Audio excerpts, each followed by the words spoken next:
Okay, so let us look at these kinds of questions now. What kind of questions? Where you have additional forces apart from gravity or friction. Right now I will do problems where I am not really using friction, okay? So if you look at a question like this, let us imagine that you have three blocks that are connected. There's an inclined plane and this block is connected there. For simplicity, we will do this with smooth objects, smooth surfaces. Then we will later look at what to do when you have friction. You already know how to handle friction, right? The only complexity in these kinds of questions is that there is a force that is pulling it here, an external force pulling it here. Of course, gravitational force is also external, but this is an additional applied force. Now, if you look at this applied force, it is not being applied along the rope. It's not perpendicular to the rope either. It is basically pulling it in some other direction, right? And similarly, at this end, you have a force in that direction. So what do we do in such a case? Well, let's take the same thing here. There is a horizontal force being applied. Okay, this is a 610 kg block. So you do the same thing that you usually do, which is what? To basically look at all the forces along this and then check. There is a small extra bit that you'll need to check finally. We'll come to that in a minute. Okay, but the main point is that this 40, you can write that 40 as 40 cos 60. Okay, cos 60 is half. So I can resolve this 40 as 20 newtons this way, and then a force that I'm going to mark with a blue pen, because that force we don't right now care about. But do I need it? Yes, I do need it for doing some checking. Okay, so then there is a force like that, which is 40 sine 60. Sine 60 is root 3 by 2. So 40 into root 3 by 2 is 20 root 3. Okay, so 20 root 3 newtons. And if you look at this force, root 3 is about 1.7. Okay, this is 17 into 2. So if you think of it as 17 into 2, that is about 34. So this is approximately 34 newtons. So in principle, we don't use this 40 anymore. So I'm cutting that out. So you have a 20 Newton force this way, and you have a 20 root 3 newtons force that way. So that is the way I'm resolving this 40 newtons. Similarly, if I look at this force, I'm going to resolve it in this direction along the rope. So that is our bendy axis. So if I have my bendy axis like this is along my bendy axis. Okay, that is perpendicular to the bendy axis. And so when I come here, I'll have to think a little bit more about this case. And so here I'm going to do 20 cos 37. So if I did cos 37, what is cos 37? Sin 37 is 0.6, cos 37 is 0.8. So 20 times 0.8, 4 by 5 is 0.8. So 20 times 0.8, what do you get? 16. So this is 16 newtons. And then the force that is in this direction is 20 sine 37. And so sine 37 is 0.6. So 20 times 0.6 is going to give us 12 newtons. Okay. So that means I don't need this 20 newtons anymore. Apart from all this, of course, I need to also worry about the 8 kg block. Remember? So this is 80 newtons downwards, mg. Cos 30 will be like that, and sine 30 will be like this. So it is 80 into sine 30. Sine 30 is half. So 80 into half is going to give us 40. So there is a force of 40 newtons this way. There is a normal force this way. There is a gravitational force this way, which will be 80 into cos 30. Cos 30 is root 3 by 2, so it will be 40 root 3. Then of course there is a normal force there, etc. I don't care about all this because it's anyway smooth. I don't need to worry about any of this. Okay. Right now, because it's smooth, I don't need this to calculate friction, because I don't need this to calculate normal force, because normal force will then affect friction. I don't need it right now, but I do need to worry about something else, and that is important. The point to keep in mind is that this is a 5 kg block, right? So gravitational force is how much? 50 newtons down, and then there is a normal force N. Now, as long as to calculate N, you do need this. And when will you want to calculate N? When there is friction, because only friction force will be along this bendy axis, right? Right now, there is no friction. I told you this is smooth. In fact, let us assume that there is friction in that problem, so that we will understand what to do when you have friction. But assume right now that this is smooth. So then what happens? So I don't need normal force, but you do need to know that this block is not flying off. Will it fly off? Why? Because this is 34 newtons and this is 50. Suppose instead of 40 newtons, I had made it 100 newtons, what do you think would have happened? So if this was 100 newtons, this would have been 100 cos 60, which would have been 50. But in that direction, you would have got 50 into root 3. 50 into root 3 is more than 50. So this would have started flying off, in which case you can't use the bendy axis approach because now it's going somewhere in that direction. You can't be sure that it is actually moving like this, so therefore you can't conclude it all has the same acceleration. Do you understand? So you do need this force, not to do any calculation, but to check. What check? That it is not flying off. Is it flying off? No, and that's very good for us. Okay, so because it's not flying off, this is less than 50, and so we are happy. Normal force is non-zero. Similarly here, what do you think will be the gravitational force downwards? 20 newtons.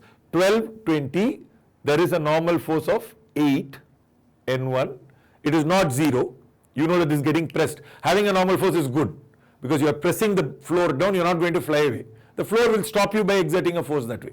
Okay, so this is 12. If this was, on the other hand, 25, then it will definitely fly off. Then that means this block is going to move like that.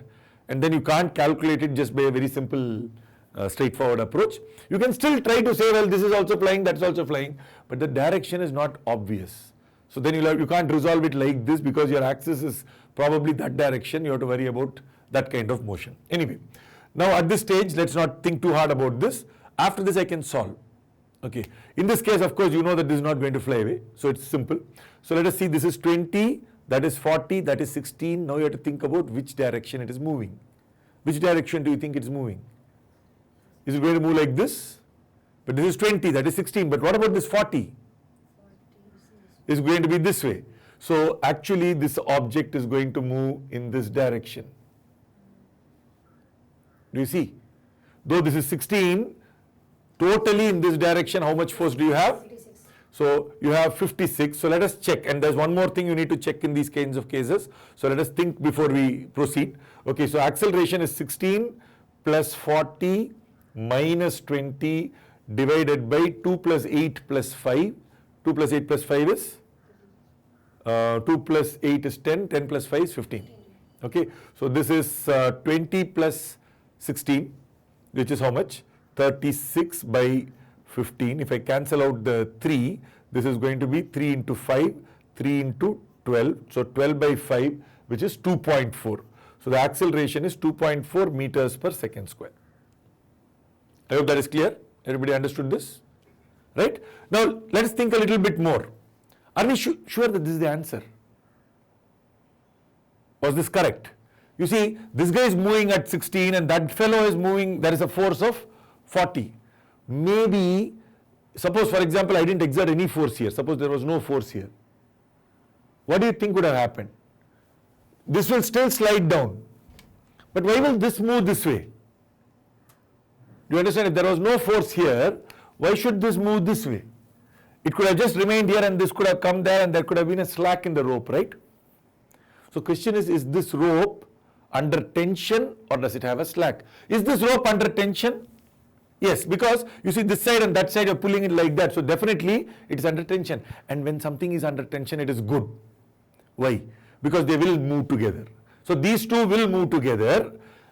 Just like when we are saying that you press it down enough, so that means gravitational force is more than this, it's good because you know it's going to be on the floor. It's not flying off. So you know what is going to happen, right? You don't know what the normal force is, but you do know that something is going to happen, right? By the way, this is a different normal force from that. So let me write this as N2 and call that N3. Okay. So basically you see that this normal force is important because it tells you that the object hasn't flown off from the floor. Similarly, tension is good because it tells you that the two blocks are at the same distance, so they are going to travel together. Either that way, well in this case that is too small, so they are going to travel like this.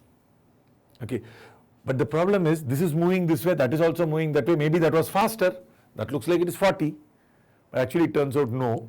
You can calculate it quite easily because if I look at this acceleration, it says 2.4, okay, so that means this is 2.4, right? If I try to do this calculation using 2.4, I can find out what the tension is. If the tension turns out to be a positive number, that means your assumption was correct. So we can calculate the tension. Assuming the tension pulls this way, if it pulls this way, then you're fine. Does it pull this way? 16 minus T must be 2 times 2.4. So what does that give you? 4.8. 16 minus 4.8 is a positive number. So T is 16 minus 4.8. I don't need to calculate it. I just need to know it is greater than 0. Okay. So you know that this guy is trying to run off. Actually, just think about it. Suppose I cut this. This guy will run with what velocity? 16 by 2, 8. Not velocity, sorry, acceleration, 8 meters per second square. If I cut this off, that means I have 40, 20, 20 divided by 13, which is less than 2. So this is going to go with 8, that is going to go with 2. This guy is going to run away. So therefore, what will happen? It will pull this. So this will slow down, that will speed up, and both are moving at 2.4. You understand? So, but the problem is, if this force wasn't there, or if this force was very little, or if that force was a lot, what is going to happen is that this place there will be no tension. So when you are solving problems with forces, particularly with forces, you also have to take into account conditions. So let us think about it. So let me add plus conditions. You need to think about resolving. So there are 3 things. So you resolve the forces, 1. Then you look at conditions for N. You also look at conditions for T. Okay, because you have to look at whether the tension is if the tension becomes 0 and becomes slack, then obviously they are not moving together. You can't use bendy axis. What is the condition for bendy axis? Everything has to move together. But if there is a slack in the rope, then obviously it's not moving together. Okay, so that means conditions for N and T are important. And then there is one more thing. And what is this one more thing? If this object is going to move in this direction, friction forces, right now there was no friction. If there was friction, the friction forces will be like that. Okay. On the other hand, if this object was moving like this, friction forces will be in this direction. So that means you need to calculate N, use N, but what N? The new N you are calculating, which involves calculating all that. Okay, because N will change. If F changes, it's like, as long as it was only forces in this direction, N won't change. But if I have a force in this direction, it has a component up, which means N is changed. If N has changed, mu N will change, and therefore use N, and therefore mu N. So therefore mu N, okay, nu 1 to find friction. Okay, and the direction is important. So you have to think about the direction. So these are so many complications that come up when the question becomes a little bit tougher. The calculations are easy, but whether your calculations make sense or not, you will have to use all of this to check. So do the calculation. As far as calculation is concerned, 20 to 16, bendy axis 20 is that way, 40, 16, so 40 plus 16, 56 minus 20 divided by 2 plus 8 plus 5. That's what we did. But is that correct? What if this was different number? Then you have to think about that. Okay. Let us take one more example and let us do something interesting here. Here I am going to say mu is, let us say 0.2. Let me see if something works out here. Let's see. So, well, this angle is 37 degrees. So, this is 100 newtons being pulled downwards. So, that sine 37 is 0.6, 100 into 0.6 is 60 newtons, right? But then there is also a force in this direction. It won't matter for our calculation, but it will matter for calculating N. And what is the force in this direction? So this will be 100 newtons cos 37. So I'm going to say mu is only for this surface. So this surface is smooth. So I'm going to call this surface smooth. In no particular reason, you can make that also rough, just that I don't want to do too much work. Okay, so this surface is rough and has a mu. That surface is smooth. Okay, for now, later on you will have to solve problems where both are rough, then you'll have to do a little bit extra. For understanding, we don't need that. Okay, so if I look at this, what is this 100 sine? So this is 100 cos 37. Cos 37 is 0.8. So this is going to be 80 newtons. Now there is a normal force, and don't jump to conclusions and say this is 80, it won't be 80. Why won't it be 80? Because this force is also there. So there is a horizontal force of 80 newtons. Now this is 37. So let us think about this. You know that alternate angles are equal. So let me draw it here separately. So if you see, I have two parallel lines, and if I have a line like that, okay, or in this case actually the line is like this. So let me draw this. This is my incline. So this is the 80 Newton force, and this angle is 37 degrees. So that means this angle will be 37 degrees, alternate angles, right? So if that is 37 degrees, 80 cos 37, 80 sin 37. So in this direction it will be 80, cos 37 is 0.8. And that direction it will be 80 sin 37, so that will be into 0.6, correct? So that means here I didn't want to mess up this place, so I drew it there. So this is 80 into 0.8, so that is 8 into 8, 64. So there is a force like that, which is 64 newtons. That's part of this 80. And then there is a force like this, which is how much? 8 into 6, 48. So are we safe, or is it going to fly off? Let's think about that. I don't need this force anymore. I've resolved this force. Is it going to fly off? No, because that's 48 and this is 80. It won't fly off. Good for us. But I still need n, because you see, I have to calculate mu n, for which I need n. So I can't just say, oh, it won't fly off, good. But then the n is no longer 80. But if this was not 48, but it was 84, oh, then forget this approach. Why? Because this guy is going to start moving out. So then you go back to your basics of Newton's laws. So this is a shortcut. Remember, a shortcut will not work in all cases. You have to be very, very clear about this. Bendy axis method works very well when you know how it moves, when all the things move together, blocks are connected in series. Okay, so for example, this is a series question, this is a series question. Okay, they are one after the other, and you know that they are all going to have the same acceleration. Then you can use bendy axis. Otherwise, if you say this fellow is going to move like that and like this, I don't know how it's going to move, and this is going to move like this, it is not going to help you out. That doesn't mean Newton's law won't work. You have to use Newton's laws from the basics, step by step. Draw the free body diagram and solve. Okay, this is just a shortcut, so obviously it will work for certain cases. Now, with this, what I should do is to calculate what is n. Can you see, first of all, it won't fly off. Okay, it's going to go like that. I need friction. I'll come to friction in a minute. Let me finish this side. What is this? 60 newtons. Vertical force, gravitational force, 60. So this is 60 sine 30. Sine 30 is half. So 60 times half is going to give me 30 newtons. Do I need that? Well, if you want, you can put it, but I don't really need it right now, because you see, this is going to be some force, and there's nothing pulling it that way. This tension is going to be anyway in this direction, and so therefore the normal force will not be zero. That's all I need. It's smooth. I don't need to calculate the normal force. So I'm done on this side. On this side, I'm not yet done, because I need to calculate n. You know that the acceleration in this direction is 0, right? 0 meters per second square. So that means 80, 48 n. So I can write n plus 48 minus 80 must be mass into acceleration in this direction, which is 0. Do you see why 48 was 84? You can't say anything about n, because n will be 0. I mean, you can say something about n, but n will be 0, but you can't say that the acceleration is 0.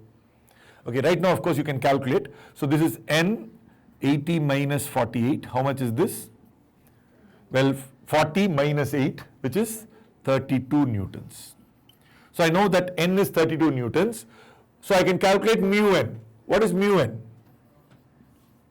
0.2 times 32. So that is going to be 6.4. Now, is the friction force 6.4? Yes. Why? Because you see, this is 60, that is 64. That's about 124. This is 30. It is definitely going to slide, unless this guy was large. But come on, this is only 6.4. So that means it is going to slide, and there is therefore a friction force like that. It is going to slide like this. It starts from rest. Okay, and this is my bendy axis direction, positive direction. But the friction force is like that. How much is my friction force? Equal to 6.4. Please remember, friction force need not be 6.4. It could have been less than or equal to 6.4. But because it is sliding, how are you so sure? Well, we can check and see if the acceleration turns out to be positive. But you can see it, no? This is 124, this is 30. This is not going to stop it. The difference between 124 and 30 is how much? 94. If the friction force was 94, it will stop. If the friction force could be maximum of 100, you won't get 100, you will get 94. Okay, because you can stop it with 94. Anyway, now that we already know so much about this, what is the acceleration? Net force in this direction, basically this is minus, that is plus. So 64 plus 60 minus 6.4 minus 30 divided by the total mass of 16. Right? So that is going to be my acceleration. You don't even have to check whether that there will be a tension. Obviously there will be a tension because this guy is going to go up. If the acceleration is positive, there is definitely a tension. So whatever I did there, I don't have to check. But notice something important. I had to calculate n. When it is smooth, I don't have to calculate n. I need to check if n was positive. But with this, I need to calculate n because otherwise I can't get friction force. Okay. So if I did this calculation, what do I get? So 64 plus 60 minus 30. So this is basically 30 plus this, 94. 94 minus 6.4 by 16. Now 94 minus 4 is 90. Minus 2 will be 88.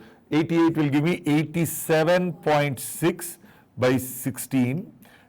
So if I calculate this, it turns out to be 5.475 meters per second square. Little bit of a messy number. Obviously with friction you will get such numbers. Okay, so I hope the basic idea is clear. So let us quickly recap what we have learnt. The point is when you have external forces, obviously the first job is to resolve. But you have to check out for a danger. And the danger is usually when you resolve, you will forget this force. You resolve only this because this is what you will use to calculate.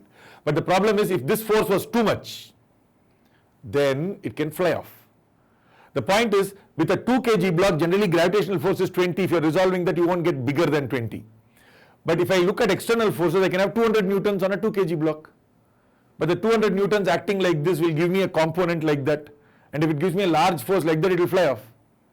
So you do have to check the perpendicular component, not to solve, but to just to see whether it is small enough. If it was too large, it will fly off.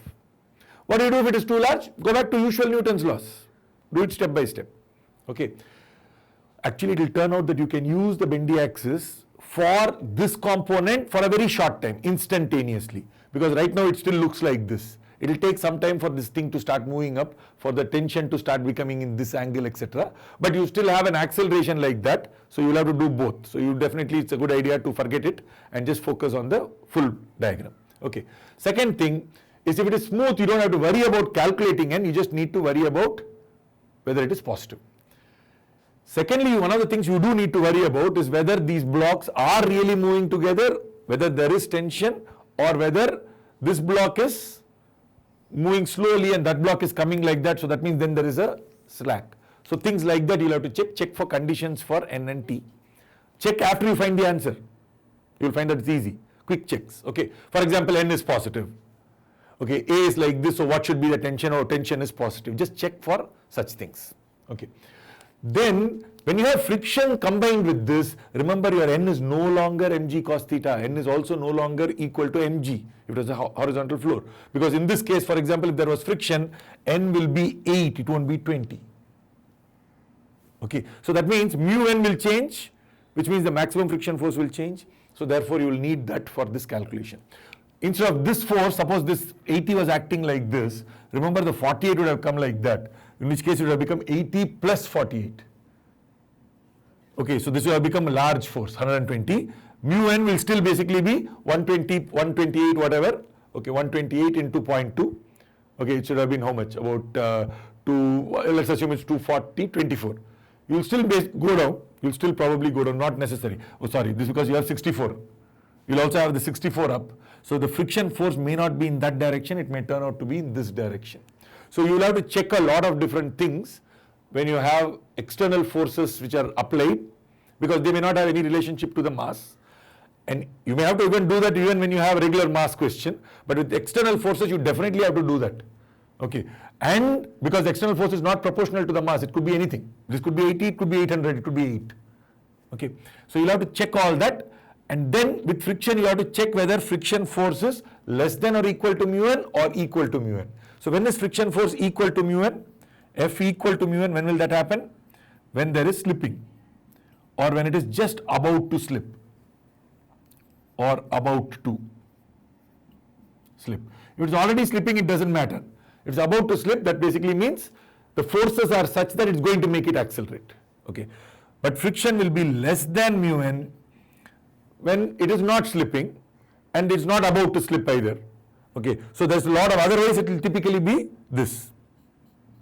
Otherwise, that is, it's neither about to slip nor is it slipping. In that case, it will be less than mu n. So don't assume blindly that friction is equal to mu n. Also don't blindly assume that mu n must be, or the n must be equal to mg cos theta or mg. Okay, so those are all dangers to keep in mind. So a few problems like this, and that will help you. Now when all those dangers have been avoided, then the bendy axis gives you a very nice and simple solution. I hope that's clear.